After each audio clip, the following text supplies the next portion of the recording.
Hey team, and welcome to the patch 8.2 rundown.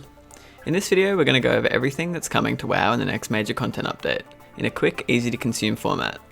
I may be making more videos in the near future delving more deeply on some of these features to give more insight and further description to them. There are two waves to the content of 8.2, but first let's go over a quick list of what's to come. We have 2 new zones, a new dungeon, a new raid, a new rotation enhancing progression system, a new Mythic Plus and PvP season with a new Mythic Plus affix, and finally, the ability to fly in Kul Tiras, Zandalar, and both of the new zones. The content in 8.2 is split up into 2 types. The open world stuff like the new zones, the flying, the essences, and all that good stuff will be in the game upon launch of the patch, while the instance content like the new dungeon, the new raid, and the new Mythic Plus season, which includes the game-wide eye level cap increase, will be launching after a couple of weeks have passed and everyone has been able to settle in and catch back up. The first thing we'll be doing in patch 8.2 is journeying to Nazjatar, one of the 2 new zones.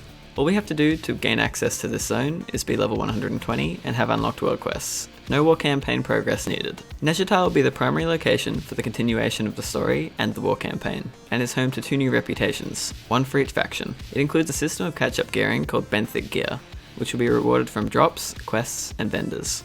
This gear can be upgraded from its base of 385 to a maximum of 425 with the zone's currency, Prismatic Mana Pearls. The zone will include world quests and an all-new bodyguard system similar to one in the previous expansions. Once set up in Nazjatar, we'll be sent back to Magni and Silithus to receive our new Essence system, a complex system of active abilities and passive bonuses that can be earned through various activities and placed in the heart of Azeroth that I'll go over in more detail in a coming video. After the first few quests of Nazjatar, you'll be able to journey to Mechagon, a new Timeless Isle style zone which is designed for that oh so enjoyable grind. There you'll find one of the new reputations, the Rustbolt Resistance, who's trying to live on Mechagon and defeat the evil King Mechagon who opposes them.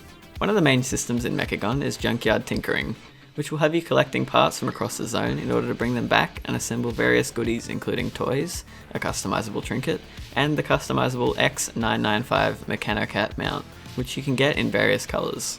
With 8.2 also comes flying mounts. For flight to be unlocked in all the BFA zones, you'll need to complete a couple of goals in the new areas. Exploration of both the new zones, at least revered with the Rustbolt Resistance, our new medley friends on Mechagon, and the Horde or Alliance reputation in Nazjatar, depending on which faction you're on, as well as having completed Battle for Azeroth Pathfinder Part 1. After you get all that done, flying will become available in all the BFA zones that we have so far. This should take a couple of weeks. Now that we've gone over all the open world stuff that's launching with the patch, let's go over all the stuff that's coming with Battle for Azeroth Season 3, a few weeks into the patch. Season 3 will increase the maximum item level to 455 game-wide and also increase the item level of current scaling activities in the game. Also with Season 3, we'll be getting a new dungeon and a new raid. The new dungeon is Operation Mechagon, a mythic-only mega dungeon with 8 bosses similar to Return to Karazhan from Legion. It will start as mythic only, but in future patches will be split into 2 and made available for Heroic and Mythic Plus.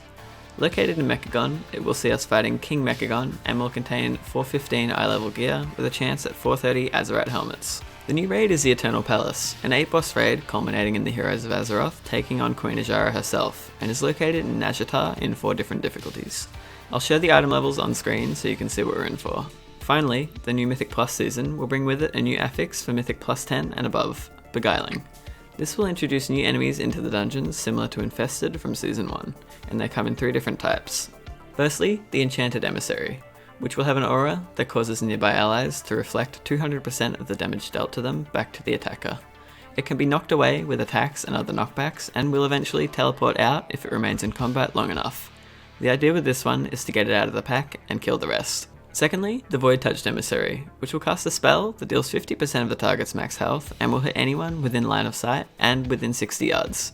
The idea with this one is to kill it and hide when the spell goes off, so that you don't get one-tapped. And lastly, the Emissary of the Tides, which will have an aura making all nearby allies immune to crowd control and interrupts. Simply kill it to negate the effect before any nasty spells go off. As well as all these juicy changes, 8.2 brings with it some minor additions to the game, such as a new arena, a new pet battle dungeon, 2 new island expeditions, updates to all professions, 2 new heritage armor sets for Tauren and Gnome, and a further extension to the war campaign. Anyway team, that about wraps up the content coming in the next patch. I hope you're all as excited as I am to see some positive change to the class progression system, and some new areas to dive into in the coming weeks. Thanks for watching, please hit that like button and subscribe, or come by and check out my Twitch channel, where I'm live 6 nights a week. I hope this was helpful, and I'll see you all in the next one.